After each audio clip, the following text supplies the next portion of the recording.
வினேஷ் போகட் மனமுடைஞ்சு தான் ரெஸ்லிங் போட்டியிலேருந்து, அதாவது மல்யுத்த போட்டியிலேருந்தே நான் ஓய்வு பெற்றுக்கிறதா அறிவிச்சிருக்காங்க. இந்த நிலைமையில் இந்திய ஒலிம்பிக் சங்கம் சார்பில் வந்துட்டு வினேஷ் போகட்டுக்கு சார்பாக மேல்முறையீடு செஞ்சுருக்காங்க. என்ன கோரியிருக்காங்க அப்படின்னா, தங்களுக்கு வெள்ளி பதக்கமானது வழங்கப்பட வேணும்னு சொல்லிட்டு தன்னுடைய கோரிக்கையை முன் வச்சிருக்காங்க. எனக்கு ஒன்றும் புரியலை.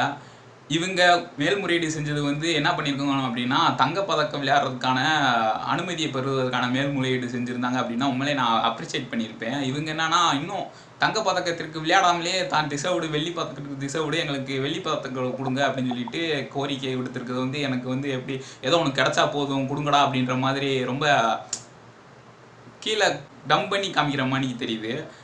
இது அவங்க ஏற்றுக்கக்கூடாது. எங்களுக்கு பதக்கமே கூட தேவையில்லை, ஏன்னா எங்களுக்கு தெரியும் நாங்கள் எந்த பதக்கத்துக்கு நாங்கள் டிசர்வ்டுன்னு சொல்லிட்டு, நீ விளையாட விட்டால் தங்க பதக்கத்துக்கு எங்களை விளையாட விடு அப்படின்னு மேல்முறையீடு செஞ்சுருக்கலாம், கோரிக்கையை வச்சுருக்கலாம்.